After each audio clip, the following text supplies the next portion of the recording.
It has been 72 hours since their escape, and last night another 21 prisoners at the juvenile detention facility behind me tried to do the same thing. He knew he was in trouble, he knew he was going down, but managed to miss the YMCA, which was packed with people working out. You've already got the road closed barriers out here ready to go out, and then you get to the ballot box. Wait a minute. This doesn't make any sense. Oh, there are quite a few left because the way it worked is the first wave came in, they grabbed everything off the shelf, and once they found the perfect size, they put all the stuff back that they didn't need. Chances are you saw the word independent next to their name. This is the only clock tower outside of Cane Ridge High School, and with my pedometer app on my phone, we're going to measure exactly how far that is from here to the property line. Traffic is a mess going through the entire downtown loop right now. I got so many Broncos fans walking by me, I'm afraid to say that I'm normally a Seahawks fan. See, I think he covered me up. Whether it is keyless or the traditional keyed type, it is still the same deadbolt concept. As I have to ruin a bit of the illusion for you, though, a lot of food trucks make at least part of their food somewhere other than in the truck. You have to think about other students as well, and you have to think about, is this a fishing knife? Is it more dangerous than that?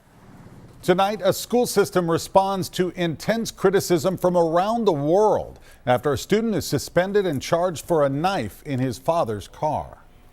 News Channel 5's Todd Walker broke this story last night at 10, and you know what? We called it. We said this is one that people would be talking about. Since then, the story has gone viral. Yeah, guys, it definitely has. More than 13,000 people have signed an online petition urging the school district to end David Duran-Sanders' suspension and drop the charges against him.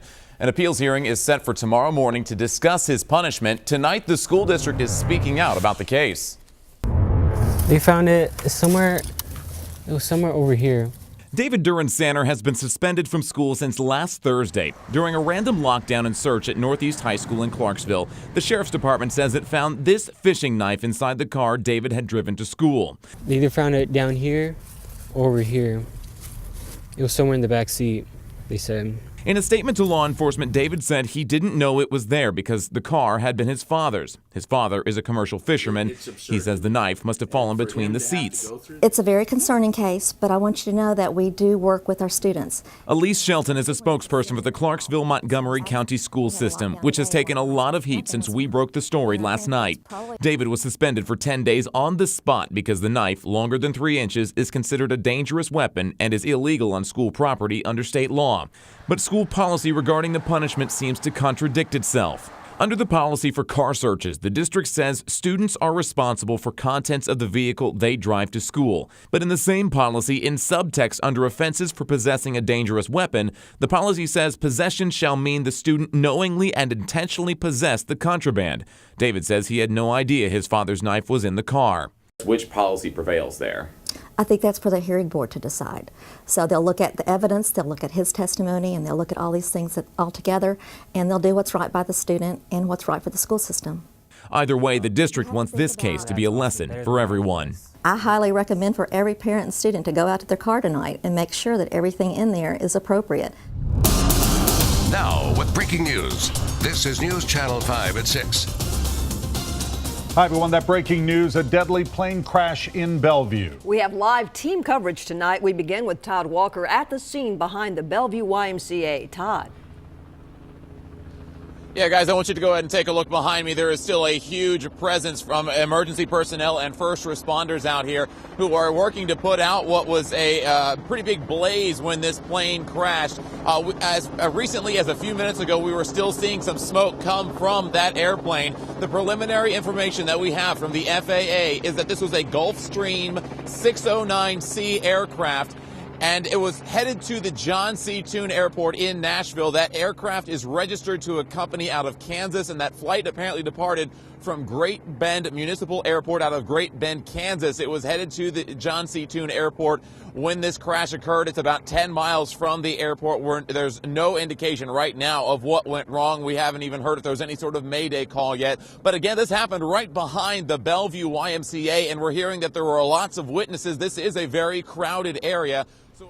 Well, Vicki, you are looking at the wreckage right now, and just a moment ago, firefighters were still putting that fire retardant foam on it because a few minutes before that, we saw the wreckage flame up again. So this scene is far from contained right now. We're going to have investigators working this all night tonight. We just spoke to District Chief George Hickey, who said he's been a firefighter here in Nashville for 38 years. He said this is the worst plane crash he has ever seen. He's worked 3 different plane crashes, and this is by far the worst one. He said that he talked to John Tune Airport, where this plane was expected to be headed to about 10 miles from here.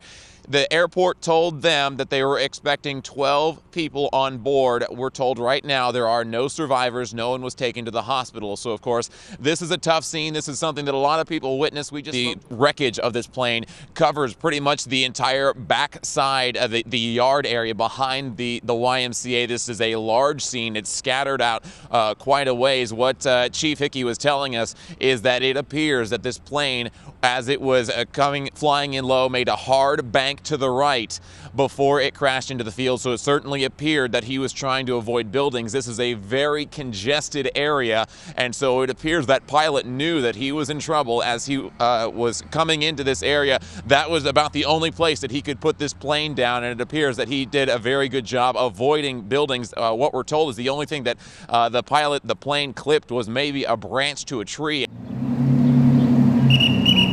From this side of 7th and Church, the Toyota and the Honda collided. This is nothing more than a crime scene. The individual who was seated on the bench is deceased. 56-year-old Philip Radican. I come around, I see 2 cars and people waving, come, come. But on this side of 7th and Church, and there was a man there. Sitting on the bench. Sitting on the bench with his hair down, he was bleeding. this was Willie's corner. I snapped because his name was Phil, from what I understand. And if it is Willie Nelson, then everybody called him Willie Nelson because he looked like Willie. Very sweet man, you know. He is believed to be a homeless individual who is known to our officers downtown. I'm sorry.